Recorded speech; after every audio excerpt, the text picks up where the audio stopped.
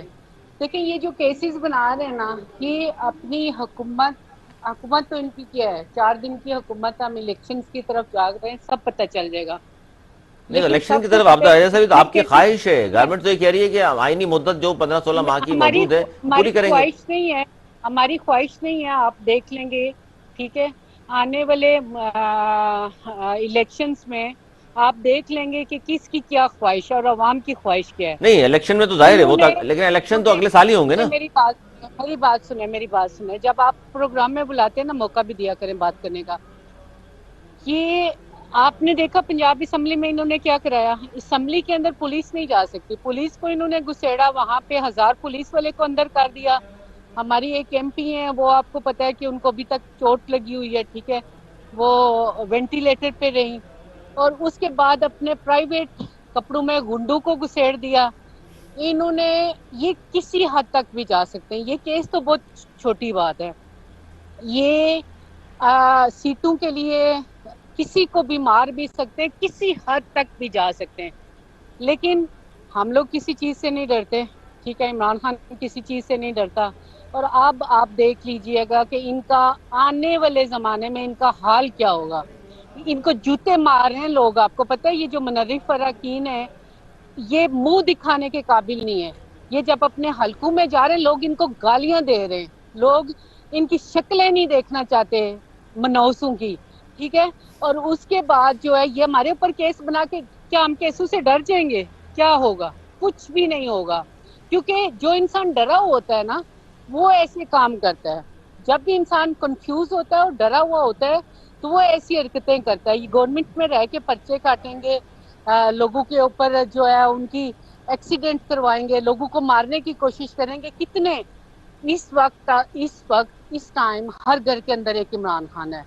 عمران خان ایک نہیں ہے, سب لوگ عمران خان ہیں. یہ تو عمران مطلب خان پہلے کہا جاتا جی ہر گھر سے بھٹو نکلے گا, اب آپ کہہ رہی عمران خان نکلے گا. دیکھیں بھٹو ہر گھر سے نکلے گا, میں اب ان کی پارٹی کی تو بات نہیں کر سکتی. وہ جو کہتے تھے بھٹو صاحب, اس میں کوئی شک نہیں ہے کہ ایک بڑے لیڈر تھے, لیکن اب آپ دیکھ لیں کہ آگے ان کی پارٹی کا کیا حال ہو چکا ہے. اب تو بھٹو نہیں رہے نا, اب تو وہ زرداری پارٹی ہے ساری. تو عمران خان نے تو اتنا شعور دے دیا, اور تبدیلی پتہ ہے کب آتی ہے پاکستان میں, کیا کسی بھی ملک میں, جب انسان کے لوگوں کے ذہنوں میں تبدیلی آتی ہے نا, تب تبدیلی آتی تو ہے. تبدیل کر اور دیا ہے یہ کہہ رہی ہیں آپ ذہن کو. قوم باشعور ہو چکی ہے, اور عمران خان نے باشعور کی ہے. باشعور کر دیا جی جب عمران خان صاحب. اقبال خان صاحب کیا کہیں گے اس پر, آپ آبدہ راجہ صاحبہ جو گفتگو کر رہی ہیں؟ مجھے کہہ رہے ہیں علی, جی جی. اچھا وہ میری بہن کہیں, ان کا حق ہے کچھ بھی کہیں گے. دیکھیں اصولی طور پر تو یہ میری بہن کی بات جو ہے, وہ کہہ رہی ہے خرید و ٹھیک ہے, فروخت ایک ہوتی منٹ, رہی, سب کے سامنے ہوتی رہی, عدالتیں بھی دیکھ رہی تھی, اس طرح بالکل حکومت چینج تبدیل بالکل کی گئی ہے, اس طرح تو نہیں ہوتا. بالکل 12 بجے کبھی بالکل خرید و عدالتیں فروخت. لگی ہیں پاکستان میں, 12 بجے جی کبھی لگی ہیں عدالتیں, جی رات کے عدالتیں 12 کھل گئیں بجے 12 عدالتیں بجے, خرید و فروخت فیصلے سب ہو کے جی جی سامنے رہے ہوتی رہی. اس میں طرح اگر خان صاحب کو آپ زندگی لوگوں نے گھر گزر بھیجا ہے, جاتی یہ ہے, غلط ہے. لوگوں کے میری فیصلے بہن نہیں جو ہوتے, پی ٹی آئی سے تعلق رکھتی ہیں, لوگوں تعامل کو کے ساتھ, زمین نہیں برداشت کے ملتی. ساتھ, جس طرح سب نے ان کو سنا ہے, امید کرتا ہوں یہ بھی سنیں گی. ویسے سنتے نہیں ہیں پی ٹی آئی کے لوگ, لیکن میں امید کرتا ہوں یہ سن لیں گی.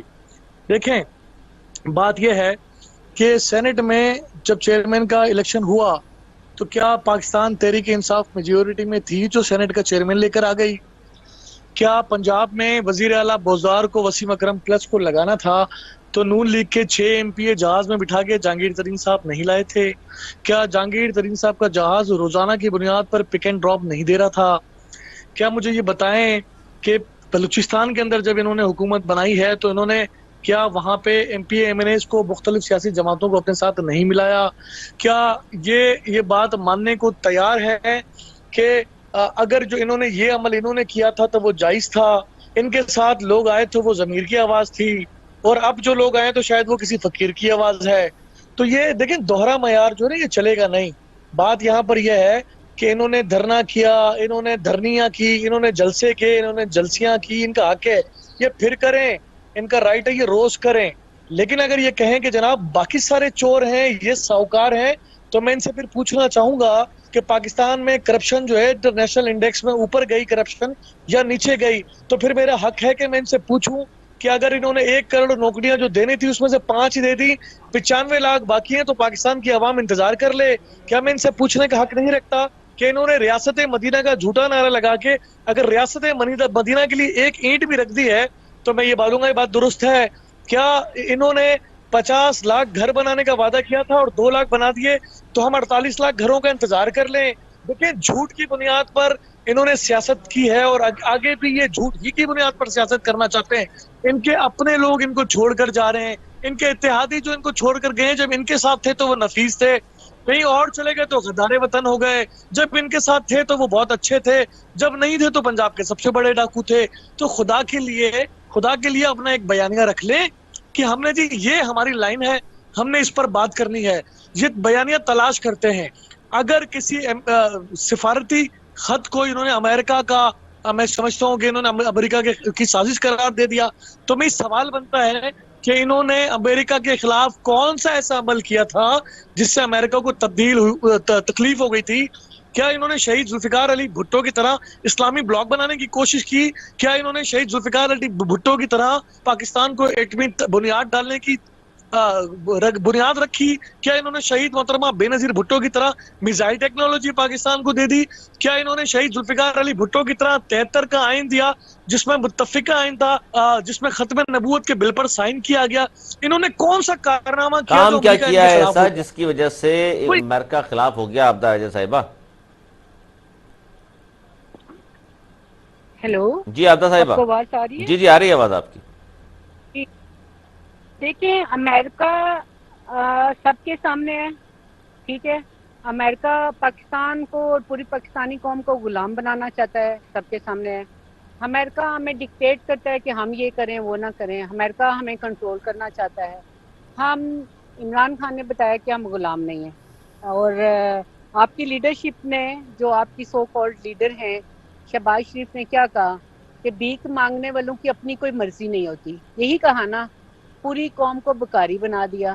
عمران خان نے سر اٹھا کے جینے کی بات کی، عمران خان نے ریاست مدینہ کی بات کی، جو احساس پروگرام، ہیلتھ، یہ وہ ساری چیزیں آپ دیکھیں تو ریاست مدینہ کی ہی انہوں نے بات کی۔ انہوں نے بات یہ کی ہے کہ ہم نے سینٹ میں کیا کیا، بھائی لوگ ہمارے ساتھ آنا چاہتے تھے، ہم نے کسی کو پیسے نہیں دیے، ٹھیک ہے، یہ قسمن اور الفن بات ہے۔ ہم نے زمینوں کا سودا نہیں کیا، جو ہمیں ووٹ دینا چاہتے تھے انہوں نے ہمیں دیے، کیونکہ ان کے اپنے بہت سے لوگ تھے جو ان لوگوں کو ووٹ ہی نہیں کرنا چاہتے تھے، انہوں نے ہمیں ووٹ دیے، ٹھیک ہے۔ جو لوگ ہمارے ساتھ آئے پنجاب کے اندر وہ اپنی مرضی سے آئے، ہمارے جو ان کے ساتھ گئے الحمدللہ گن صاف ہو گیا، ٹھیک اچھا ہے۔ چلیں جی، یہ تو آپ آج یہ کہہ رہی ہیں نا آپ کی مرضی سے آئے، رانا صاحب یہ جو دو تین پوائنٹس انہوں نے دیے کہ ایک تو اسپیکر کو مارا گیا، پرویز الہی صاحب کو زخمی کر دیا گیا، اس کے علاوہ پی ٹی آئی کے ووٹوں سے حمزہ شہباز جو ہیں وزیر اعلیٰ پنجاب بنے ہیں۔ دیکھیں کس کو جو ہے یہ پروپیگنڈا بیچ رہے ہیں؟ کیا لوگوں نے نہیں دیکھا کہ جو ان کی ہڈیاں ٹوٹی ہوئی تھیں وہ 24 گھنٹے میں جو ہیں وہ جڑ گئیں؟ لوگ تو جاننا چاہتے ہیں کہ وہ علاج کہاں سے کراتے ہیں، بھئی ہمیں بتائیں۔ لیکن جتنی ویڈیو کلپنگز آئیں اس میں نون لیگ والا تو ایک بھی بندہ نہیں ملا کسی کو مارتے ہوئے۔ یہ ان کے پی ٹی آئی کے ممبر ملے جو لوٹے بھی پھینک رہے تھے، جنہوں نے ڈپٹی سپیکر کے بال بھی کھینچے، یعنی کہ ٹوٹل اپوزٹ جو حقائق ہے اس سے 180 ڈگری جو ہے وہ مختلف ان کا وہ بیانیہ ہوتا ہے اور اس پہ جھوٹ بولی جاتے ہیں۔ بھئی یہ جو رکاوٹ تھی، ہمارے پاس تو نمبر گیم پوری تھی، ہم نے کیوں ہنگامہ کرنا تھا؟ آپ تو نو کانفیڈنس کو ڈیلے پہ ڈیلے کرا رہے تھے۔ تو یہ باتیں دیکھیں، اتنا بیوقوف نہ سمجھیں اور اتنی تذلیل عوام کی نہ کریں کہ آپ وہ بولیں گے اچھا وہ سر، مان لیا پی جائے ٹی گا۔ آئی کے لوگوں کے ووٹ تو تھے نا آپ کی طرف؟ تو آپ آئین کو لاگو کریں، 63A کو نافذ کریں۔ ہم تو آئین کے مطابق چل رہے ہیں، اگر ڈیفیکشن ہو گئی ہے تو آپ نے جو کلاز فالو کرنا ہے، جو آپ کا آئینی رستہ ہے اس کو استعمال کریں۔ آئینی رستے کو استعمال کریں۔ جی بہت شکریہ عبدہ راجہ صاحبہ آپ کا، عبدالغل صاحب آپ کا، رانا احسان افضل صاحب آپ کا، اقبال خان صاحب آپ کا بہت شکریہ۔ ناظرین آج کا یہ تھا ہمارا پروگرام، آج تک کے لیے اتنا ہی۔ اگلے پروگرام تک کے لیے سرور میری ٹیم کو دی اجازت، مولانا کے بعد۔